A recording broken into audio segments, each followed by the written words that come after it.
called This Is Now a Bridge to a Better World. I'm Teresa Mitchell. That's Ani Raven Haynes. Good morning. Global daily mean temperatures never exceeded 1.5 degrees Celsius above pre-industrial levels prior to 2000 and have only occasionally exceeded that number since then. That's from an article in Vice, quoting researchers.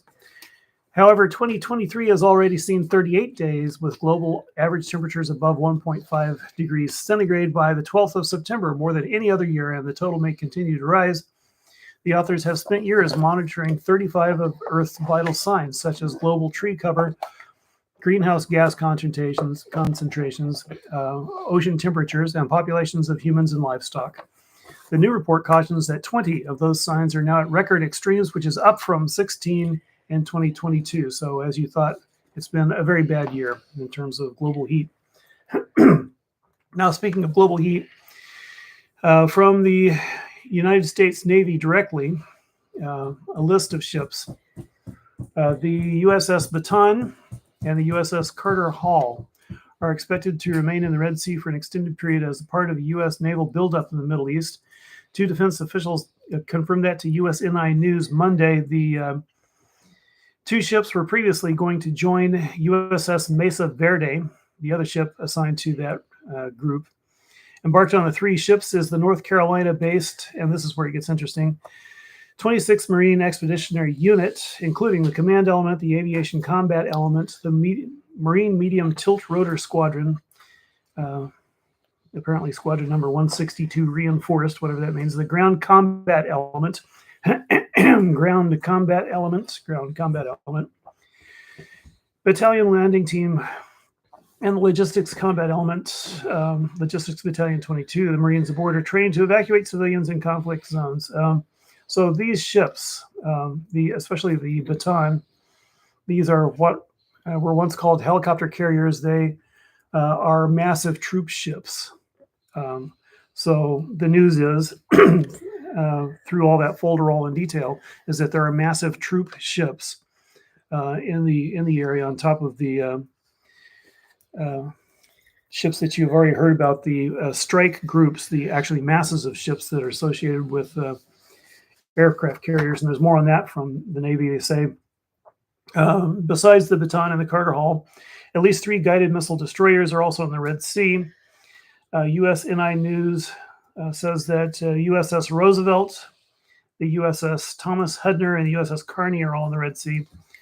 While the Hudner is assigned to the Gerald R. Ford Carrier Strike Group, the destroyer has been operating in the Middle East, while the Gerald Ford and its escorts have been operating in the Mediterranean. And if you're wondering how that works, that's how far they can fly, and how far their missiles can fly. They can be in the same war theater. The USS Dwight D. Eisenhower, also a nuclear aircraft carrier, and its escorts entered the Mediterranean on Saturday following the start of their deployment earlier this month. And in the Eastern Mediterranean, the U.S. Sixth Fleet command ship, Mount Whitney, is there. And that is significant. Where the Mount Whitney shows up, there's a possibility of a war breaking out. There's more details on that. But if you think that there's a giant U.S. buildup in the waters off of Israel, then you'd be correct. Hard to miss, really. Yeah. So continuing with hard news items. Haaretz. Well, actually, this is opinion. Haaretz says that even if Israel wins the existential war that has been imposed on it, it will still face an internal threat and must not be taken lightly. Nationalist, ultra-Orthodox Zionism. Those who have spoken with followers of this movement since the calamity and destruction of October 7th, they write, encounter a strange phenomenon. Their eyes sparkle. They are ecstatic. From their perspective, these are the days of the Messiah, the grand opportunity. It is an integral part of fundamentalist understandings in all religions, the belief in an apocalypse, Armageddon, Gog and Magog, soul means of redemption. It may be dumb, but it's still redemption. In the case of the Haredi Zionists, this is a double fantasy. Full Jewish rule over the entire area from the Mediterranean Sea to the Jordan River, in concert with the erasure of Arab existence. The erasure of Arab existence. So this is stuff that you're reading from Haaretz. This is Haaretz warning about the crazies. Now, the point I was about to make after reading this, actually, I may not. Yeah, go ahead and make it. That's really long. Yeah, it's really long. Well, look, they say this explains Uh, in concert with the erasure of Arab existence, the emergence of a halakhic state from the ashes of today's liberal democratic Israel. So, what I want to say is with Netanyahu in power, Netanyahu is a Kahanist. This is not just a matter of some crazies say in Israel, as Haaretz is warning. There are far too many crazies, and they're in the army. And actually, the details of this go into that. That some of the worst crazies are actually getting ready to invade Gaza, and that glitter in the eye is familiar to me. I remember watching it in U.S. news commentators as they bombed the crap out of Baghdad. It's a horrible thing, and that is the exterminationists are in control, in power, and pushing policy. And that brings me around to the more general comments about the war in Israel right now in Palestine. Pardon me. It's I mentioned the crazies and Netanyahu and Mayor Kahane, long dead, but who drove this idea that the only direction for Israel would eventually be the extermination of everyone else who isn't Jewish on that land. And that's where they're going, I do believe. And the idea that there is more than talk of expelling, pushing the Palestinians out of Gaza into Israel, Egypt. into Egypt. And it's the other way. It's not Egypt expelling the Jews. But anyway, and then they have the nerve to say, "Oh, but it would be temporary." Sure, it'd be temporary. Yeah, they'd welcome them back at some point. That's nonsense. Self-fulfilling prophecy, indeed. Right? That's exactly right. So when people are saying this has been apartheid, it is genocide, and I'm afraid that's true. That's exactly what it is, and there's no point dancing around the definitions. This is the expulsion and destruction of an entire people. Yeah, last week I focused on the definition of genocide. Hey, Neo. Yeah, thanks for the percussion. He's got You're some good. serious scratching again. Sorry about that. Oh, look, he's back. What I was going to say is last week I focused on the definition of genocide. I think we're all familiar with it, right? And I think that we can see clearly the intent. Historians and sociologists have said that it's the intent that's always hard to sort of prove. But when you have statements coming out of the Israeli leadership, when you have acts where they have told everyone in Gaza to move south, and then they're bombing the refugee camps that folks have moved into to try to stay out of harm's way, when they say that they're revoking the work permits of Palestinians who have lived in outside of Gaza and been working in Israel, when they say they're going to revoke those permits and push everyone back to Gaza, where they are currently bombing, and it has been shut off from aid and water. That's intent, right? That's not a whoopsie. And so intent is there. Intent's been shown. Some people have actually said it with their mouths, with words.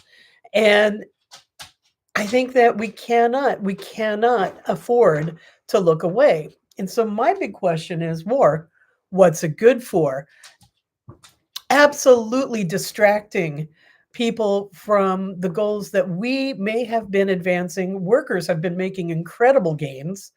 The climate change is terrifying, and there have been mass call outs to actually change our policies, change our investment structure, change everything before we roast our planet.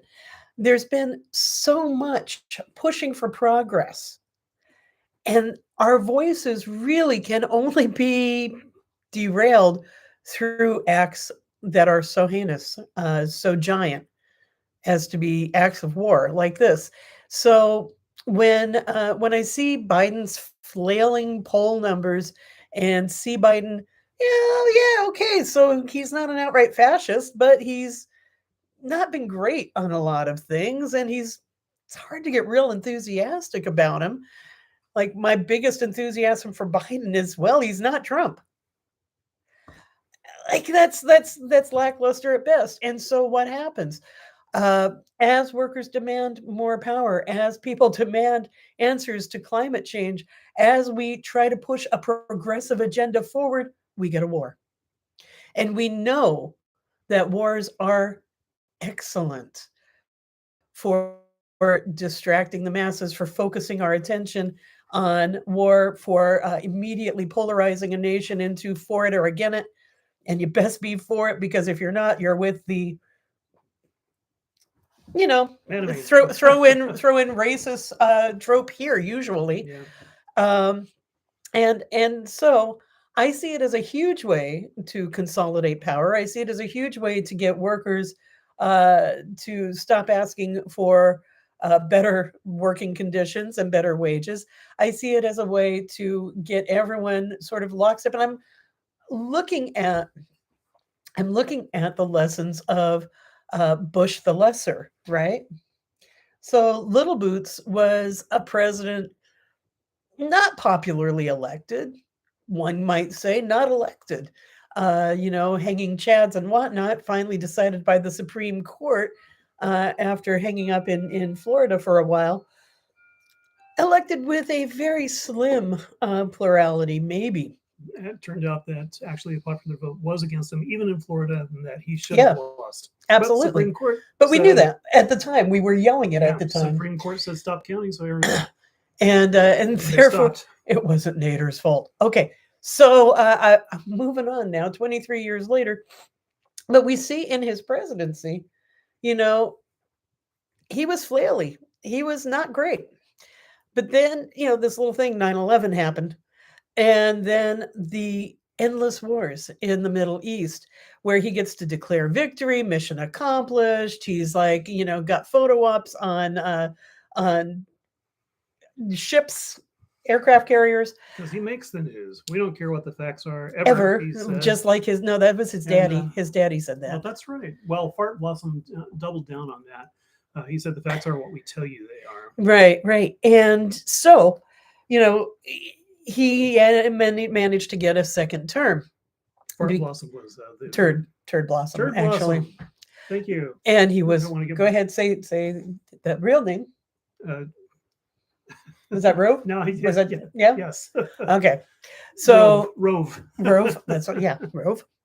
But anyway, my point here is, as we are moving well ahead in demanding justice for the world, racial justice, climate justice, workers' justice, economic justice, while we are really pushing justice, what we are getting back is, yeah, maybe, but oh, wait, look over here.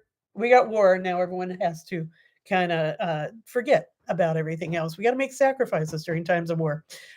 Things are happening. And with these details, I'm trying to underline the fact that, in fact, we may not have boots on the ground very much. We've got a few boots on the ground. But we definitely have boots in the theater. Thousands of troops are ready to deploy. Probably 100 ships total. They're swarming that area. When I said the Whitney was there, I mean that's their coordination. That's the war coordination ship. So, it's against this backdrop that these acts are happening. And whether we have actual boots on the ground or not, the crank up is happening, right? The billions promised to fund this atrocity, the heavy machinery being moved into place. So war profiteers are profiteering. And that, after all, really is the bottom line.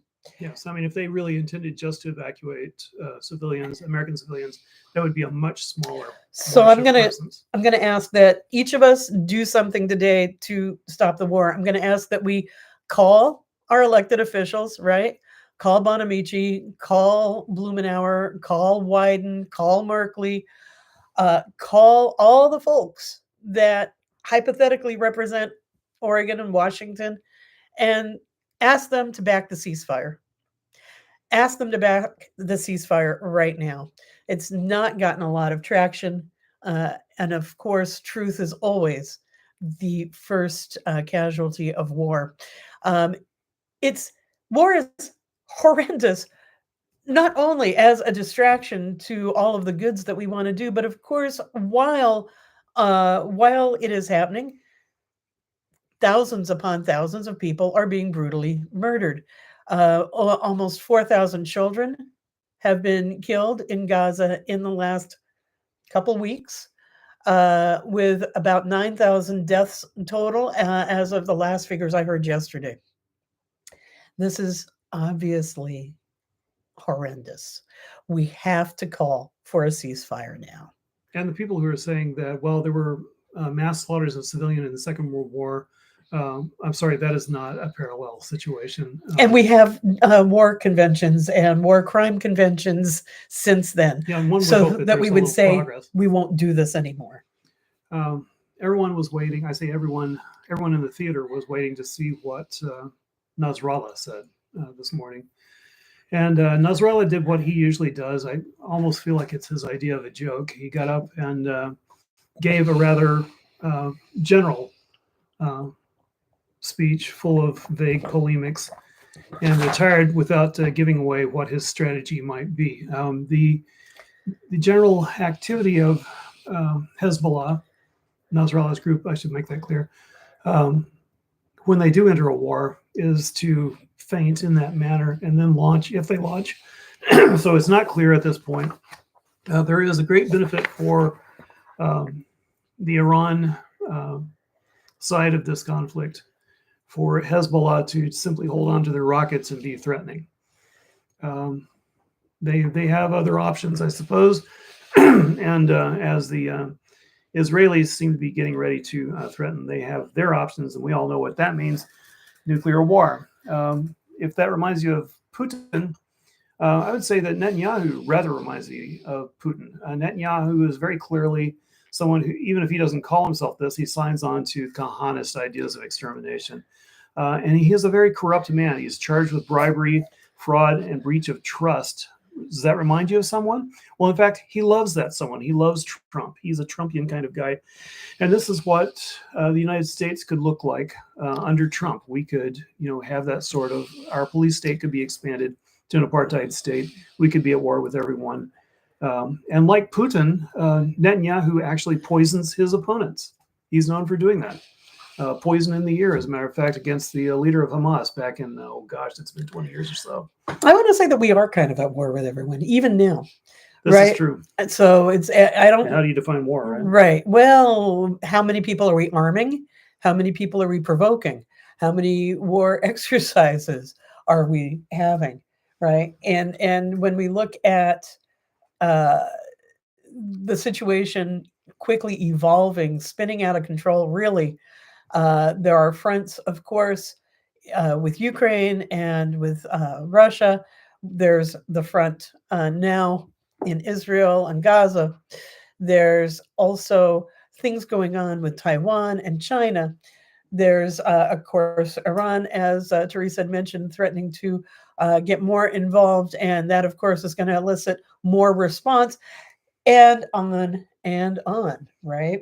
As far as I can tell, actually, from what Iran's stance at this point, although they do say, the occasional fierce thing is to take cover. I mean, they're just as worried about this as any. And, but of course, statements have been made this week, is what I'm responding to. No, I see what you mean. Well, right. Yeah, I mean, okay. It's terrible for them. I don't mean to say anything that would indicate my approval of that or any other theocracy in the Middle East. I mean, my God, theocracies in the Middle East, but theocracies anywhere. It's all the gunpowder's there, and people are looking around for a match. It's bad. And I want to shift gears for a moment. All right, shift that gear. And what gear shall we go to?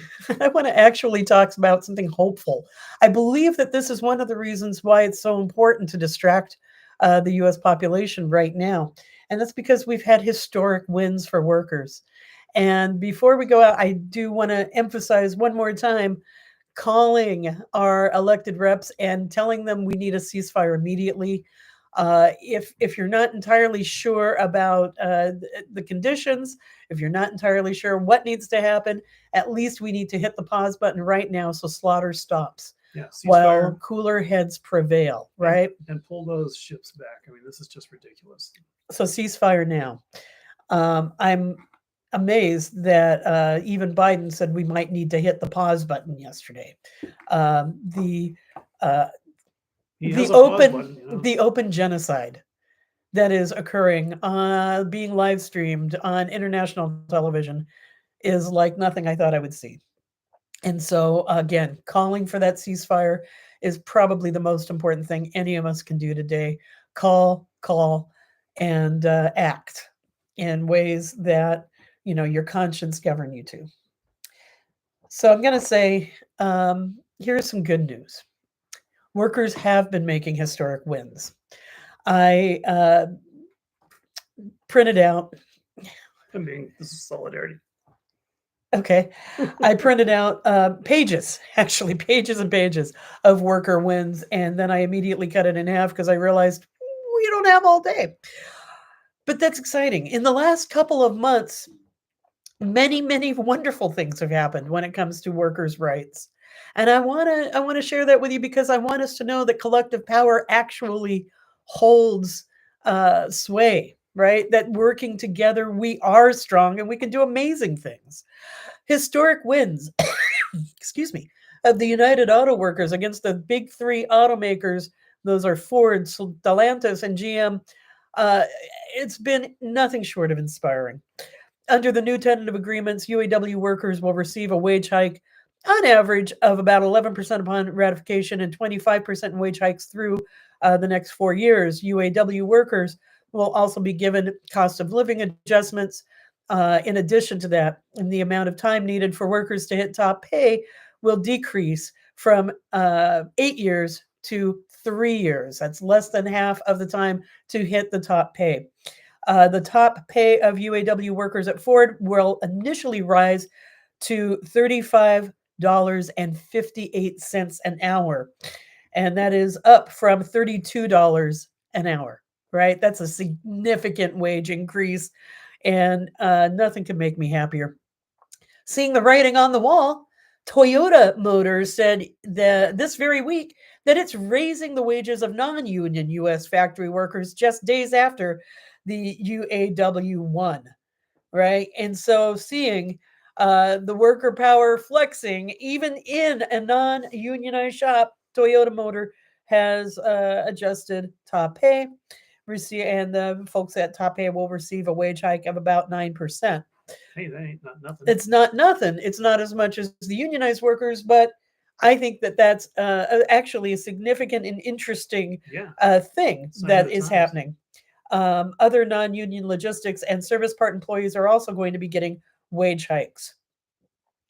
Wisconsin Bay Area nurses and healthcare professionals have reached a tentative agreement.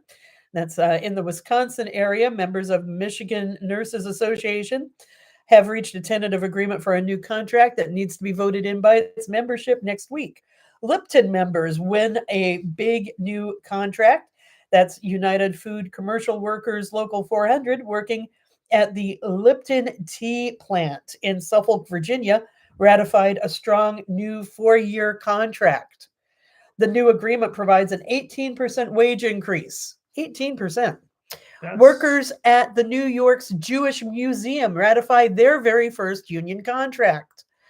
This is outside of the manufacturing realms and into the realms of museums. There's museum workers, library workers, and other folks, cultural workers here that are also demanding workers' rights. And I'm excited about that. I'm so happy. I mean, I feel like so that's after more than a year of negotiations that those workers at the museum in New York ratified their first union contract last week. Well, I feel like ever since Reagan, I've been on radio. I've been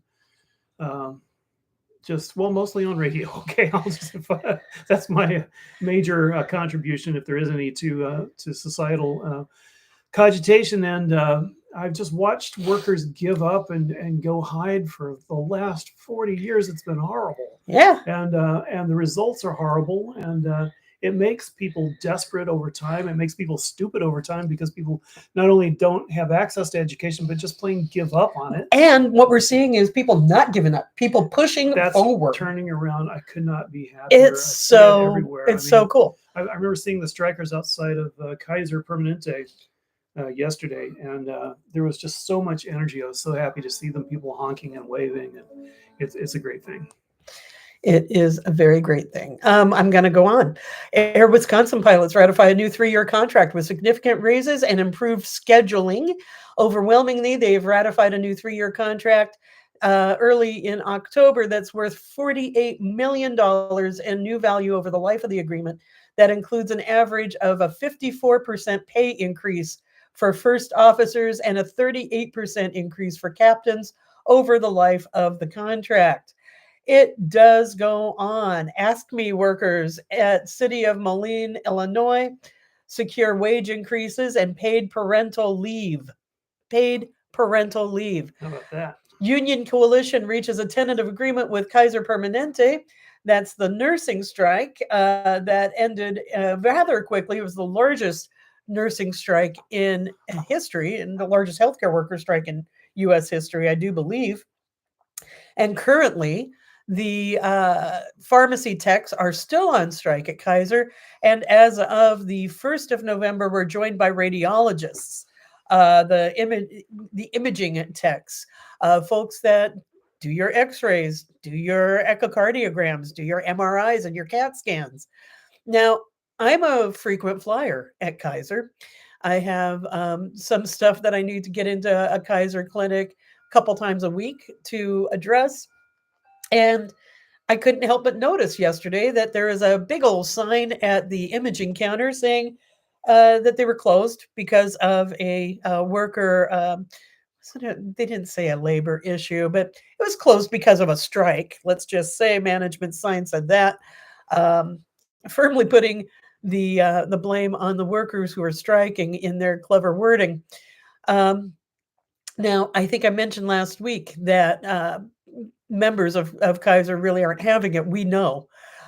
We know that it's not the workers being greedy. We know that our techs that we see and that we talk to and that make our experiences at Kaiser a little more humane and human are actually just striking so that they can,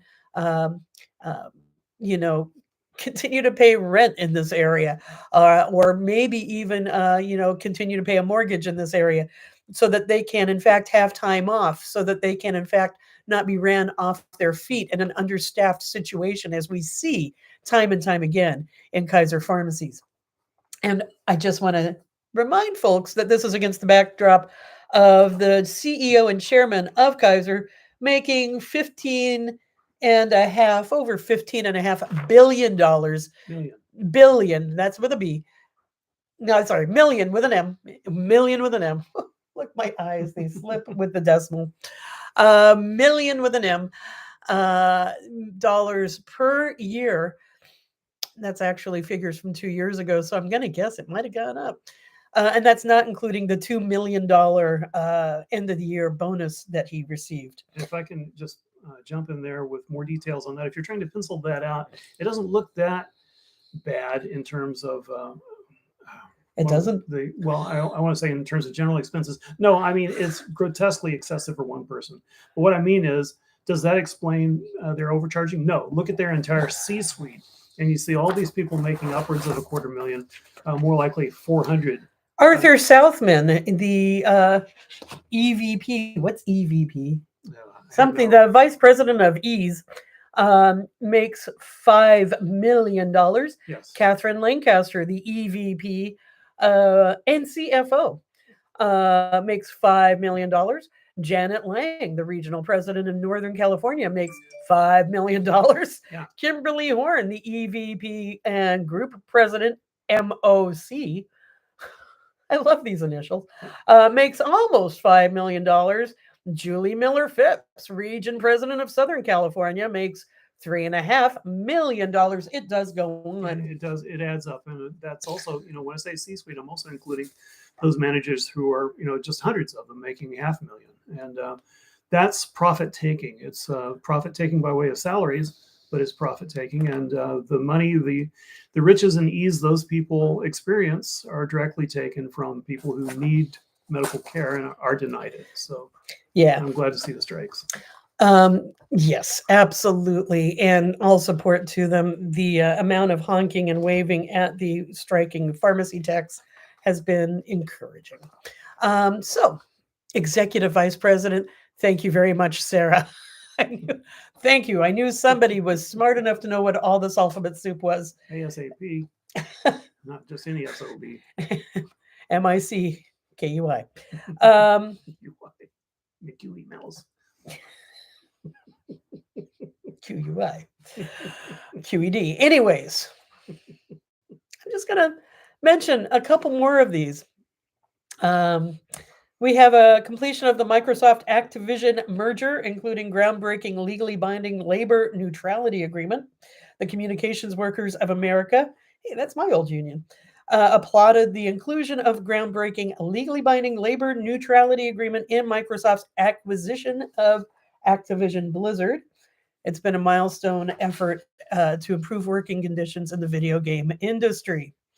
Smart Local wins 23 an hour compensation increase, and that's the International Association of Sheet Metal, Air, Rail, and Transportation Workers. SMART Local 16 sees a record busting $23.25 an hour increase. Wow. In compensation in their new 4-year agreement. The master agreement covers roughly 1,700 local 16 members who work for 60 contractors who are part of the Sheet Metal and Air Conditioning Contractors National Association. Massage therapists are unionizing in Florida and have joined the UFCW, that's the United Food and Commercial Workers. The Art Institute workers of the Art Institute of Chicago workers have ratified their first contract, and it just keeps going. Meat packers at the Hormel packing plant, a horrendous, historically horrendous place to work, have reached a tentative contract agreement for a new 4-year contract. The meat packers were seeing better pay, better pensions, and insurance costs, among other issues, than they were considered striking before they reached the tentative agreement. And all of this money, when you pay workers, it actually has a multiplying effect in the economy. Unlike when you pay CEOs and they put it in the bank or they buy a yacht or whatever, and the money goes overseas. So this is just a terrific state of affairs, and it's only beginning though. This is just the very tip of what needs to happen, but it is very encouraging. And it's happening, yeah. Yeah, I'm fired about it. And again, this can be derailed when we are looking at everyone has to make a sacrifice. Let's think about war propaganda we have known over time, right? It's not time to ask for selfish things for us. We must all sacrifice for the war effort. Insert your enemy here. Read 1984 again and just sort of try to get past the sexism in it. I try to read that every few years, and every few years it occurs to me we got to make another warning book that maybe doesn't have so much sexism in it. But if we really think about it, we're always the hot war could always get hotter. The cold war could always get hotter. And when it does, we're always asked to make sacrifices. So let us not be distracted. Workers continue to organize, continue to show that it's the workers that actually make this place run. And we don't really need $15 million executives to do a lot, right? That's not any kind of wage gap that is going to be healthy for this country or any other country. So I'm happy that workers are organizing. I'm ecstatic that we are coming together to show our power. And I'm just going to bring it on back to we need to actually use some of that power right now to call for a ceasefire and to look at the heroes that blockaded in Grand Central Station a few days ago.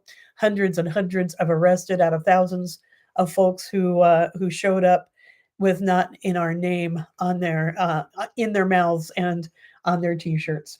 Bless them. It's important. And that's kind of what I have to say. I think that whenever we are looking at really making progress with justice in this country, it's really important to stay focused on that and to always say no to war. And it's funny. I'm sorry I have to say this, but both populations that are at war worldwide are victim populations, seriously. And this is not the time, nor will there ever be a time to say, "Oh, Jews are like this or Jews are like that," and talk down Jews for being Jews.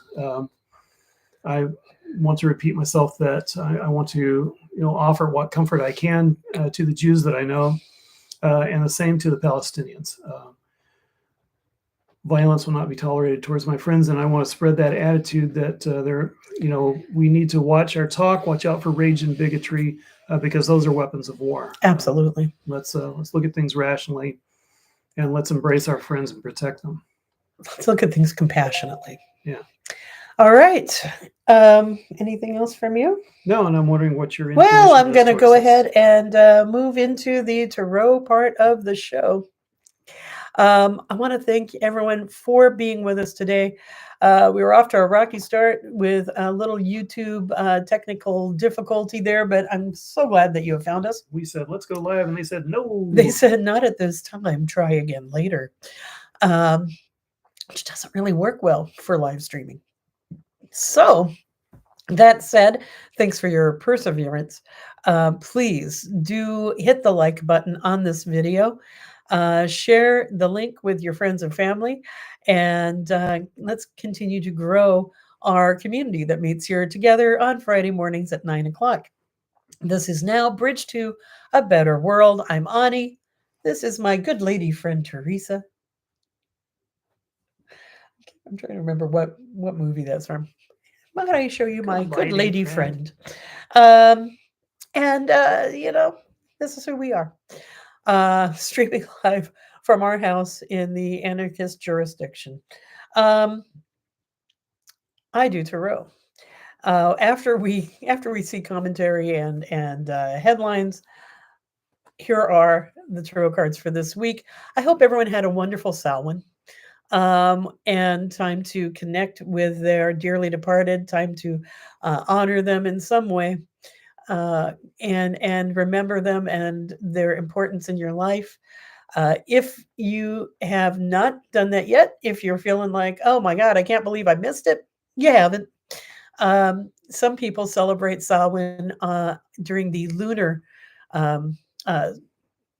change, and that would be the new moon in Scorpio, and that's coming up on November 13th. Because if we really think about it, we know that the Gregorian calendar was not used in ancient times, right? The Celts did not use the Gregorian calendar. So those that celebrate on lunar Samhain are probably a little more traditional, but it's around this time of year that we, in fact, make a point of connecting with our loved ones who have passed on. And if you want any more information about any of that, please message me. You can find us in the Twitterverse. I refuse to change its name, but you can find us in the Twitterverse. This is the Twitter account for our show is Bridge #2 Utopia, and you can always DM me there. You can also find us in Instagram, Bridge to a Better World. This is now Bridge to a Better World, I think, is our full title in the Instagrams. Links are in the description for our show. All right. So if you ever say want to book me for a tarot reading or anything like that, you could in those same ways. This is what I got. Here's our cards for this week. Now, you may recall this card has come up last week and also a couple of times recently, and it's the Two of Wands. So we got the Two of Wands, we got the Six of Wands, and we have the Hermit. The Hermit's so cute. I know. I love the Hermit card in this deck. I don't know. It's really hard to get cuter than that. As are we. We are all cute in our hermit selves. And so what does this all mean? It means with the Two of Wands inversed, like it was last week, there's still a lot going on, right? A lot of distractions, a lot of things demanding our attention, and we're not really sure which way to turn. And that always indicates it's time to go inside. It is time to go inside and get in touch with what is truly important to us, what is truly um, calling us for attention. And so take some time. Nothing needs to be done right away. When you're overwhelmed and you feel like decisions are really kind of encroaching, you got to make them, you got to make, just step away from the hamster wheel for just a moment. Go within, check in with yourself, and see the direction that really feels right to you. And then go for it. Um, the Six of Wands talks about great victory, the fact that you have already done tremendous amounts of work and that you are ready to be richly rewarded through your efforts. And that is what the cards say.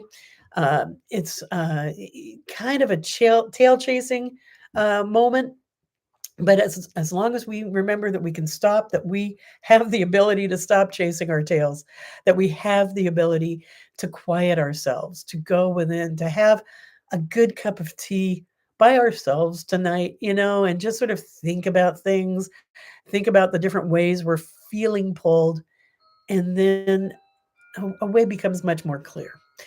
First, you have to quiet yourself so that you can hear your own inner guidance, and then victory is yours, right? That's what the cards say. So says I. So says the cards. And I'm just so glad to be with you this morning on this, the third day of November. Thanks for joining us. Yeah, and if I can leave with just one thing, it's when you're contacting your representatives or talking with friends or talking about the situation here, please be aware and try to make people aware that there really is a massive, massive expeditionary force in the region right now. They'd rather we not talk about that. And they like to spring that sort of thing on the American people so that it's a fait accompli and we have no democratic input. Now's the time to say, pull back those aircraft carriers and those troop transports. We see that. Thank you. Thank you all so very much. Thanks for listening. Thanks for being here. We'll be back again next week, and we really hope you will too. Hit that like button. Please subscribe if you haven't already, and share our link with your friends and family. And our love goes out to you and all the ships at sea. Love you bunches. Especially the Marine Expeditionary Units. Turn that thing around.